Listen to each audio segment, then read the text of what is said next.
जय हिंद प्यारे बच्चों और साथियों। आज हम लोग पेट सीरीज का अगला टॉपिक लेकर आए हैं। इस सीरीज में हम लोग बात करेंगे क्वेश्चन ऐसे जो डायरेक्ट परीक्षा में आने वाले हैं, ऐसे प्रश्न जो हम आए दिन देखते हैं और उनको परीक्षा में जाने पर गलती कर देते हैं। ध्यान रखिएगा, किसी परीक्षा में कितने कठिन प्रश्न आपसे गलत होते हैं ये मायने नहीं रखता, बल्कि मायने ये रखता है कि कहीं आपसे सरल प्रश्न तो गलत नहीं हो गए। क्यों? कठिन प्रश्न अगर आप मान रहे हैं किसी प्रश्न को कठिन है तो कठिन वो सबके लिए कठिन होगा, ये मानते हैं। लेकिन यदि सरल प्रश्न आपसे गलत हो गए तो विश्वास रखिए कि आप कंपटीशन से बाहर हो जाएंगे। क्यों? सरल प्रश्नों में त्रुटि की कहीं पर कोई गुंजाइश नहीं होनी चाहिए। सरल प्रश्न लगभग सबके समान हो जाने चाहिए, ताकि कठिन प्रश्नों में आप अगर बेहतर कुछ तैयारी कर रखें, आप डीप तैयारी कर रखें, तो आसानी से आप प्रश्न अटेम्प्ट कर पाएंगे। तो जहाँ तक मेरी बात रही कि प्रश्नों का प्रारूप क्या होगा, आज के प्रश्न बहुत अच्छे हम लाए हैं। 120 प्रश्नों की श्रृंखला जो 30-30 करके हम रोज़ा लाएंगे। आज हम ज्योग्राफी का फसल उत्पादन करेंगे, इसके बाद अगला टॉपिक जो हमारा आएगा वो जनसंख्या पर होगा। क्रम से हम लोग चलते चलेंगे और आप रोज़ के रोज़ तैयारी करते रहेंगे। बिना लेट के क्वेश्चन को कैसे करना, जो लोग आज बिल्कुल नए हैं उनको सबसे पहले प्रश्न पूछने के बाद मैं आपको 5 से 7 सेकंड का समय दूंगा। आपको अगर लगता है 5वें का बी सही है, 5वें का सी सही है, तो आप 5 सी लिख दीजिए। आपके नाम के आगे इंटरप्रिटेट हो जाएगा कि आपने 5 का सी जवाब दिया। बात को अपना मैच कर लीजिए कि आज के 30 प्रश्न में मेरी स्थिति क्या रही, और अगर रोज़ की आदत हमें डाल लें प्रश्न पत्रों की, हम आसानी प्रश्न पत्र हल कर पाएंगे। तो चलिए बिना देर के हम लोग प्रश्नावली को शुरू करते हैं। 30 क्वेश्चनों की श्रृंखला है और उम्मीद करते हैं आप बहुत इंजॉय करते हुए तैयारी करेंगे और इस बार पीईटी में आप बेहतर से बेहतर प्रदर्शन करेंगे। सुपर टेट वाले, बार बार मैं कह रहा हूँ, सुपर टेट वाले ज़रूर ज्वाइन करें। उनके 13 विषय होते हैं सुपर टेट में, एक विषय ज्योग्राफी भी उसमें शामिल है, और आपको जान के अच्छे लगेगा कि सर्वाधिक प्रश्न इसी पोर्शन से पूछे जाते हैं। ठीक है, तो चलिए बिना लेट लपेट के हम लोग अपने टॉपिक पे आते हैं और शुरू करते हैं अपनी श्रृंखला जो हमें क्वेश्चन की ओर लेकर जाएगी।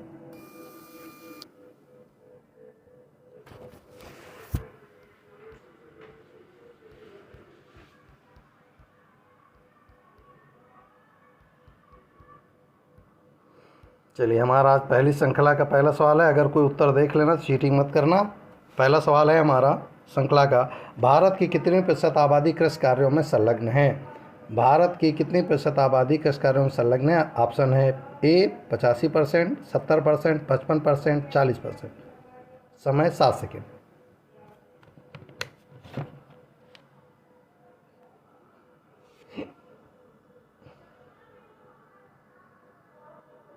इसका आपको आंसर नीचे मिल जाएगा। इसका जवाब होगा बी, 70% आबादी अभी तक कृषि कार्यों में संलग्न है। कहाँ कहाँ ये प्रश्न आया है मैंने उसको नीचे इंटरप्रेट किया, ताकि आपको ये पता चले कि हाँ ये प्रश्न किस स्तर के पूछे जा रहे हैं और जा सकते हैं। ठीक, अगला प्रश्न है, भारत में बुआई के अंतर्गत शुद्ध क्षेत्रफल कितना है? बहुत प्रश्न पूछा गया है। भारत में फसलों को बुआई के अंतर्गत कुल शुद्ध क्षेत्रफल कितना है? आज भारत पढ़ लीजिए, कल हम आपको उत्तर प्रदेश पढ़ाएंगे। 16 करोड़, 12 करोड़, 14 करोड़, 17 करोड़। सही जवाब दीजिए।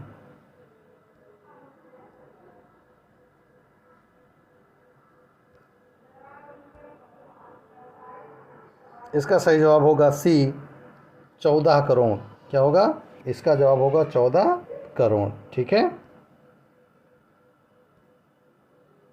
अगला आप प्रश्न देखते हैं। कृषि भूमि को किस रूप में परिभाषित किया जाता है? कृषि भूमि को किस रूप में परिभाषित किया जाता है? ऐसी भूमि जिस पर वास्तव में फसलें हों, कृषि वृद्धि भूमि प्लस प्रतिभूमि, पुरानी प्रतिभूमि प्लस वर्तमान प्रतिभूमि, कुल प्रतिभूमि प्लस निवल बुआई की भूमि। ध्यान रखेंगे, प्रश्न कभी भी ऐसा मैं आपसे नहीं पूछूंगा जो कभी परीक्षा में ना आया हो, इसलिए ये ना कहें कि ऐसे प्रश्न नहीं आएंगे। ऐसे प्रश्नों के लिए आप तैयार रहिए बिल्कुल।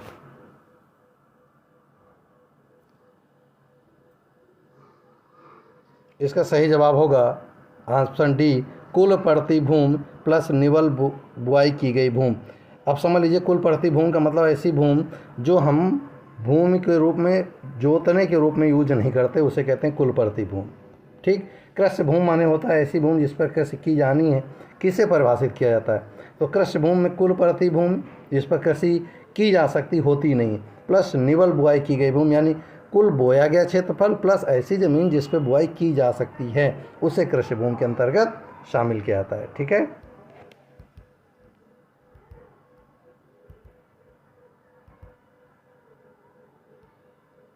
अगला सवाल है क्वेश्चन नंबर 5, कृषि उत्पादों की कोटि किस प्रकार निर्धारित की जाती है। कृषि उत्पादों की कोटि किस प्रकार निर्धारित की जाती है, यानी वो उत्पाद कैसा है, अच्छा है, बुरा कैसा है, किस प्रकार निर्धारित की जाती है। क्वेश्चन नंबर 5, ISI पारिस्थितिकी उत्पाद, एगमार्क हरित उत्पाद। अब बताना है कृषि उत्पादों की गुणवत्ता का निर्धारण कैसे किया जाता है।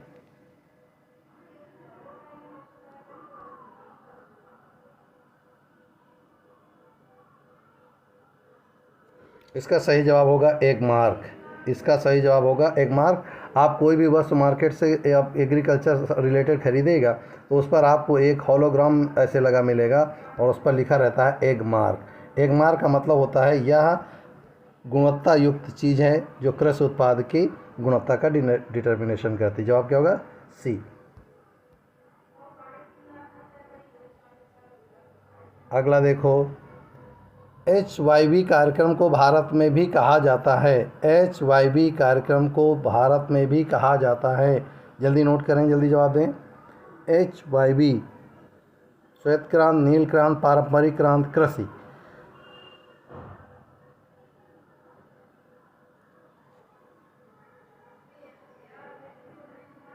इसका सही जवाब होगा डी, नौ कृषि नीति। यानी कि नौ कृषि नीति का मतलब हुआ ऐसी जो अब आधुनिक इनोवेटेड कृषि की जा रही हैं, जैसे स्ट्रॉबेरी की खेती, जैसे ढेर सारी ऐसी खेती जो कि नॉर्मली लोग नहीं करते थे, अब सामान्य क्षेत्रों में सब जगह करने लगे हैं, उसे कहते हैं नौ कृषि नीति।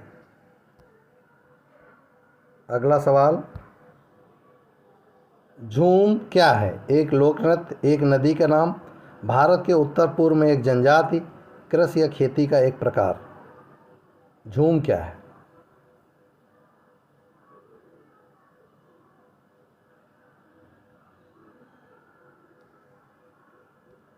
इसका सही जवाब होगा कृषि या खेती का एक प्रकार। अब ये क्या होता देखिएगा।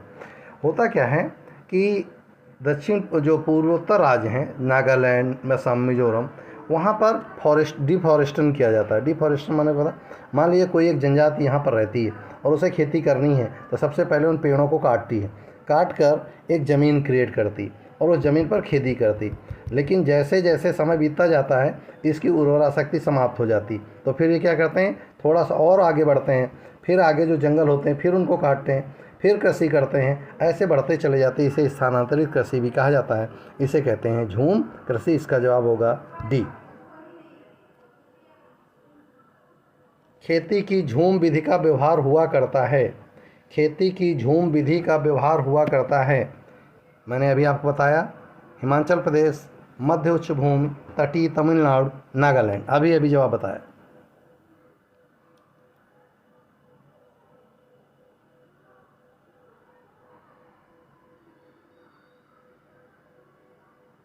सही जवाब होगा नागालैंड। अभी मैंने आपको बताया था, सही जवाब होगा नागालैंड। अगले सवाल, चलिए उसी से रिलेटेड हमने रखा है। नागालैंड के पर्वत क्रमशः बंजर होते जा रहे हैं, उसका प्रमुख कारण है शहरीकरण, उग्रवाद, झूम कृषि, तीव्र जनसंख्या वृद्धि। नागालैंड के पर्वत लगातार बंजर होते जा रहे हैं, उसका प्रमुख कारण क्या है?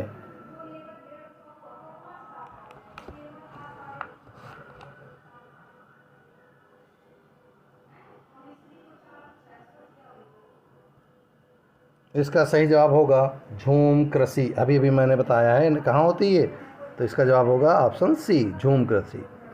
क्वेश्चन नंबर 10, झूम कृषि अभी भी कहाँ प्रचलित है? मिजोरम, नागालैंड, मणिपुर, सभी। आप बताना झूम कृषि अभी भी कहाँ पर प्रचलित है? मिजोरम, नागालैंड, मणिपुर, सभी। कोई भी प्रश्न ऐसा नहीं होगा जो विगत परीक्षाओं में कभी ना पूछा गया और आप में भी आएंगे। इसका सही जवाब होगा डी, अभी सभी जगह की जाती है ये खेती। देखिए नीचे SSC stenographer 2014, SSC tax assistant 2007, यानी ये लगातार प्रश्न पूछा जा रहा है। पहले ऑप्शन पढ़ लीजिए इनको अच्छे से।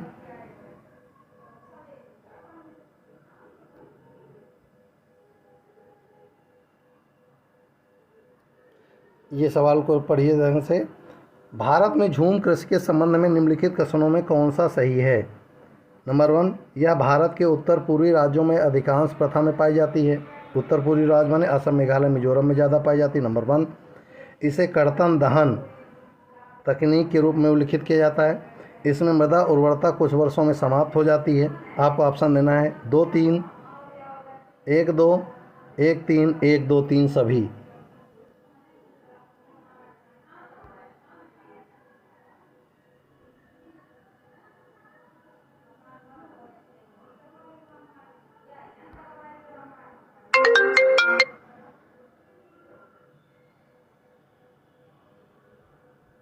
इसका सही जवाब होगा ऑप्शन डी, 1, 2, 3 सभी सही हैं। ठीक, नेक्स्ट क्वेश्चन पे आते हैं सीधे। क्वेश्चन नंबर 12, सोपान कृषि कहाँ की जाती है? पहाड़ों के ढलान पर, शुष्क क्षेत्रों में, छतों पर, पहाड़ की चोटी पर। कहाँ की जाती है सोपान कृषि?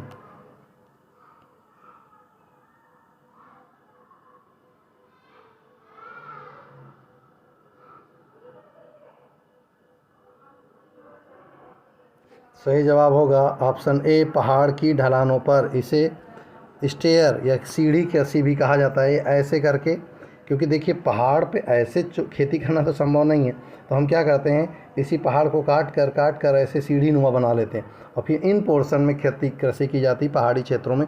और आपको जान के हैरानी होगी, इनमें उत्पादन बहुत अच्छा होता है। ठीक है, और पानी ऊपर वाले को लगाया जाता है, अपने आप सब में पानी पहुंच जाता है सभी खेतों में। इस प्रकार की जाती है पहाड़ों की ढलानों पर। इसका जवाब होगा ए ऑप्शन। क्वेश्चन नंबर 13, निम्नलिखित में से कौन से मृदा अपरदन की प्रक्रिया को तीव्र करता है?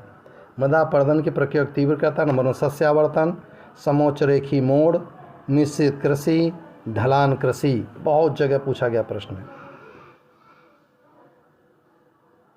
जवाब दें। 13 का जवाब दें जल्दी जल्दी। 13 का सही जवाब होगा डी, ढलान कृषि। इसमें मृदा बहुत तेज़ी से अपरदित होती है या बहुत तेज़ी से कटती है। ठीक है, क्वेश्चन नंबर 13 का होगा ऑप्शन डी। क्वेश्चन नंबर 14, बागान कृषि पैदा करती है। बागान कृषि पैदा करती केवल खाद्य फसलें, खाद्येतर फसलें, नकदी फसलें, 4 प्रकार की फसलें।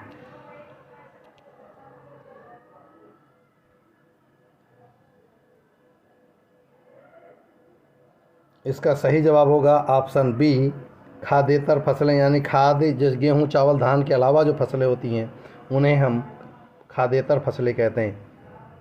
और इसे बागान कृषि के अंतर्गत, जैसे कहवा, काफ़ी, बहुत सारी ऐसी फसलें होती हैं जो सेब, अनार, संतरा, ये सब बागानी कृषि कही जाती है। ठीक, क्वेश्चन नंबर नेक्स्ट,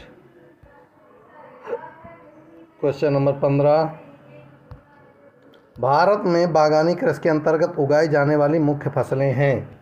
बागानी कृषि में कौन कौन सी फसलें आती हैं? नंबर 1, चाय, रबर, सूरजमुखी, सोयाबीन। नंबर 1, चाय, रबर, नारियल, कहवा। नंबर 3, चाय, केला, अंगूर, नारियल। और लास्ट है चाय, रबर, नारियल, सोयाबीन।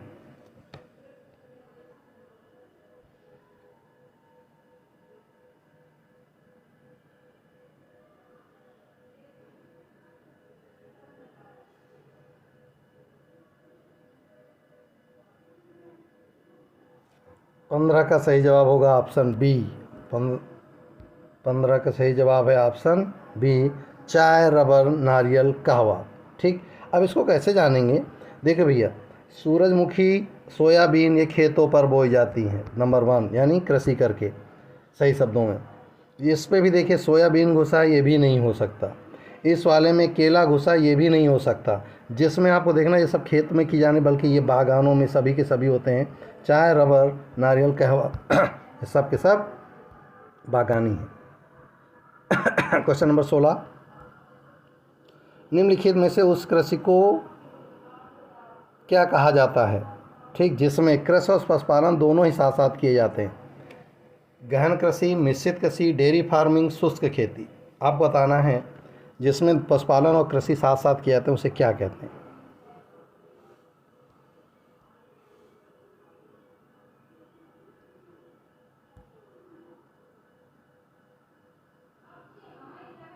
सोलह का सही जवाब है बी, मिश्रित कृषि। अगला, निम्नलिखित में से कौन सी मिश्रित खेती की प्रमुख विशेषता है? कौन सी मिश्रित खेती की प्रमुख विशेषता? दो या दो से अधिक सस्यों को एक ही खेत में उगाना,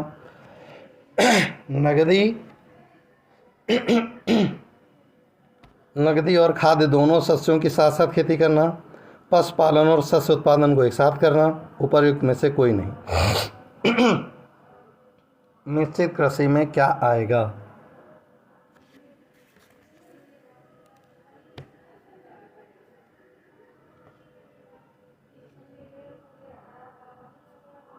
सही जवाब, पशुपालन और शस्य उत्पादन को एक साथ करना। पशुपालन और शस्य उत्पादन को एक साथ करना, पशुपालन माने पशुपालन और शस्य उत्पादन खेती करना। इसका सही जवाब होगा ऑप्शन सी। ठीक, नेक्स्ट क्वेश्चन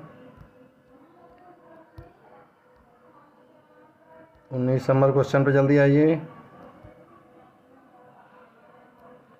पेड़ों की कतारों के बीच में फसलें उगाने को क्या कहते हैं? पेड़ों की कतारों के बीच में फसलें उगाने को क्या कहते हैं? सामाजिक वानिकी, झूम, तोग्या प्रणाली, कृषि वानिकी।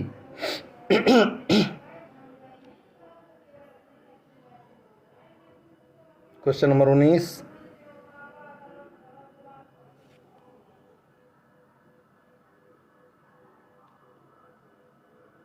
चलिए, इसका सही जवाब होगा ऑप्शन सी, तोंग्या प्रणाली। अब तोंग्या प्रणाली क्या है? इसमें क्या होता है कि जैसे मान लीजिए ये बड़े बड़े आम के पेड़ खड़े हैं, ये बड़े बड़े आम के पेड़ खड़े हैं या अमरूद के पेड़ खड़े हैं, हम इनके बीच वाले क्षेत्र को बर्बाद ना जाकर इस पर क्या करते हैं? खेती करते हैं। तो इसे हम कहते हैं तोंग्या प्रणाली। इसमें दो फसलें एक साथ ली जाती, ऊपर तो फलों की और नीचे कृषि की जाती। Question number 20।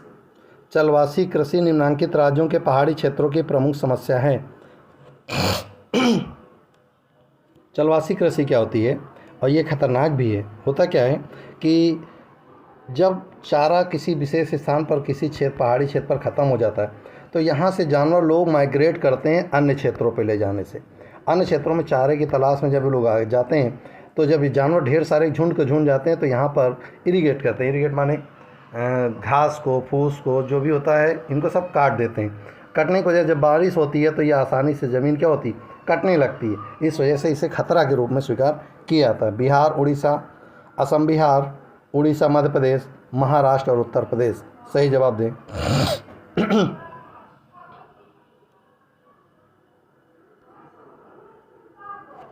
असम और बिहार। Question number 21। भारत में स्थानांतरित कृषि का स्थानीय नाम क्या है? भारत में ट्रांसफरिंग जो एग्रीकल्चर होती है उसका नाम क्या है? कुमारी, झूम, पेंडा, सभी।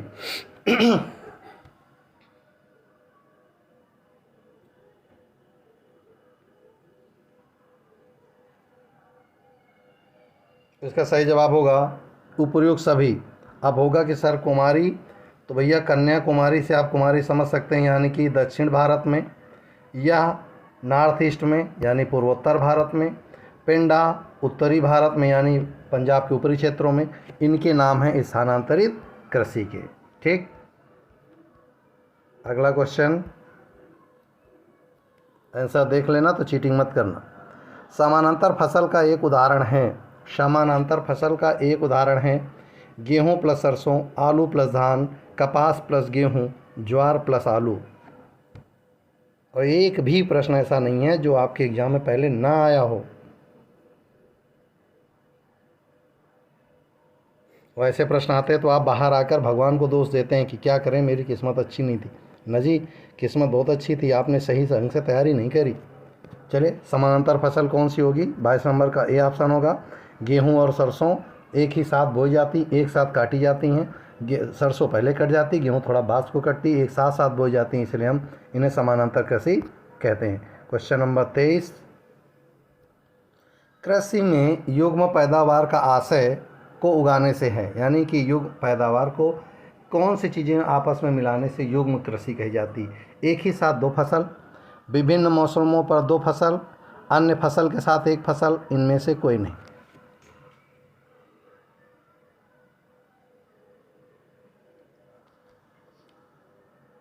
चलिए जल्दी जवाब दें। इसका सही जवाब होगा ऑप्शन ए, एक ही साथ दो फसलें उगाना युग्म पैदावार कहा जाता है। जैसे अभी मैंने आपसे कहा समानांतर कृषि क्या होती है, तो गेहूं सरसों आपने बताया, तो ये युग्म ही तो हुआ जिन्हें एक साथ बोया जाता है। ठीक। भारत में किस क्षेत्र में अत्यधिक असिंचित खेती की जाती है? असिंचित माने जहाँ पानी है ही नहीं, वहाँ किस प्रकार खेती की जाती है, कहाँ पर? कनेरा के मैदान, दक्कन का पठार, कोरोमंडल मैदान, गंगा का मैदान। बहुत बढ़िया सवाल।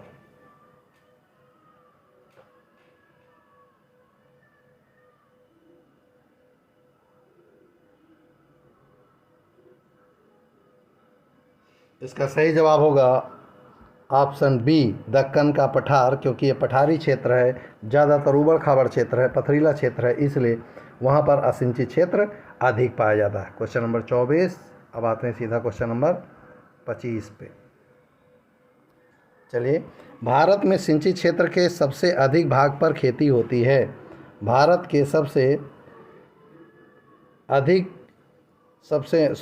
में सिंचित क्षेत्र के सबसे अधिक खेती भाग किस भाग पर होती? ईख की खेती, कपास की खेती, धान की खेती, गेहूँ। जहाँ पानी की सुविधा हो वहाँ सबसे ज़्यादा कौन सी खेती की जाती?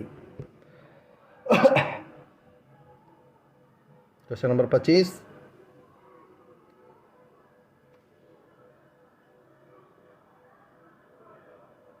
सही जवाब होगा ईख यानी गन्ने की खेती सबसे ज़्यादा सिंचित क्षेत्र में भारत में की जाती। चलिए बताइए सबसे ज़्यादा, कल मैंने पूछा था गन्ना कहाँ होता सबसे ज़्यादा, फिर भी निम्नलिखित राज्यों में से किसमें सिंचाई के अंतर्गत कुल कृषि क्षेत्र का प्रतिशतांश सर्वाधिक है?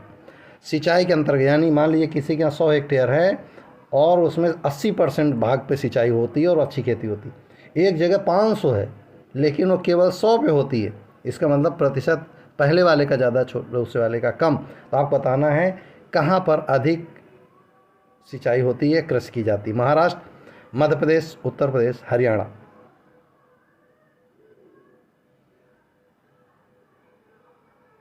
तुक्का मत लगाइए, ध्यान से पढ़िए और इसको पढ़ने के बाद अपनी कॉपी में नोट्स बना लीजिएगा, वन लाइनर परीक्षा में आपको काम आएंगे। इसका सही जवाब है ऑप्शन डी, हरियाणा। हरियाणा में जितनी भूमि है उसका 90% के आसपास भाग सिंचित है, जिस पर खेती की जाती है या सिंचाई की सुविधा उपलब्ध होती है। ठीक है। निम्नलिखित राज्यों में से कौन भारत के ठेकेदारी कृषि को लागू करने में अग्रणी है? पंजाब, हरियाणा, तमिलनाडु, उत्तर प्रदेश। ठेकेदारी कृषि, ठेकेदारी माने कॉन्ट्रैक्ट खेती कहाँ पर होती है? पंजाब, हरियाणा, तमिलनाडु, उत्तर प्रदेश। Question number 28।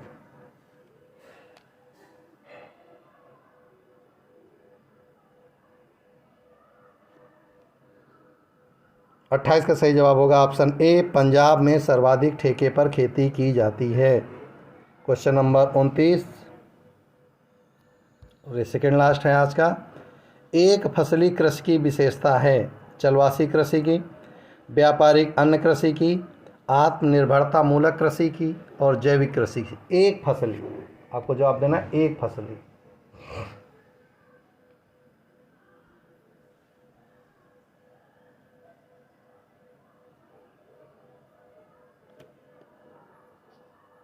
उनतीस का सही जवाब है ऑप्शन बी, व्यापारिक अन्न कृषि, यानी ऐसा कृषि जो व्यवसाय की दृष्टि से की जाती है उसे एक फसली, यानी कि या तो हम चावल उत्पादन करें या गेहूं उत्पादन करें और उसका उद्देश्य सिर्फ एक हो कि हम अधिक से अधिक लाभ अर्जित कर सकें। और आज का लास्ट है, फसल चक्र आवश्यक है विभिन्न फसलों की प्राप्ति हेतु, पादपों में प्रोटीन वृद्धि हेतु, मृदा की उर्वरा शक्ति में वृद्धि हेतु, मृदा की नमी को बनाए रखने के लिए। फसल चक्र क्यों अपनाया जाता है? फसल चक्र क्या होता है? चलिए मैं हिंट देता हूँ।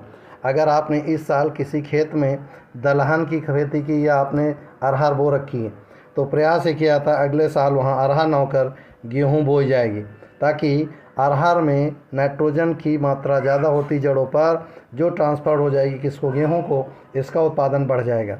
जब अगले साल इसमें गेहूं की जड़ें हो जाएं, अगले वर्ष फिर इसमें दलहन की फसल की जाए तो इसमें फास्फोरस की मात्रा होती है जो इसको चाहिए। इस प्रकार फसल चक्र अपनाया जाता है। चलिए, ये था आज का हमारा टॉपिक। उम्मीद है आपको अच्छा लगा होगा। इसका सही जवाब होगा मृदा की उर्वरा शक्ति में वृद्धि, ऑप्शन 30 का सी। ये था आज का हमारा टॉपिक। उम्मीद है आपको अच्छा लगा होगा, आप तैयार कर लेंगे। हम ऐसी भी अपेक्षा करते हैं कि आप इन प्रश्नों को वन लाइनर के रूप में लिख लेंगे और जहाँ भी आपको मौका लगे इनको ज़्यादा से ज़्यादा दोहराते रहेंगे। ठीक है, तो ये था आज का हमारा टॉपिक। आपका हमारे संस्था में फिर से स्वागत है। जिन लोगों ने सेशन ज्वाइन किया, आपका बहुत बहुत धन्यवाद। आपके बेहतर भविष्य के लिए हम लगातार प्रयास कर रहे हैं और आप अपने भविष्य के लिए थोड़ा सा प्रयास करें, हम ऐसी आपसे अपेक्षा करते हैं। आज फिलहाल इतना ही, मिलते हैं नेक्स्ट वीडियो में नई उम्मीद के साथ, नए जोश के साथ। आज फिलहाल इतना ही। जय हिंद।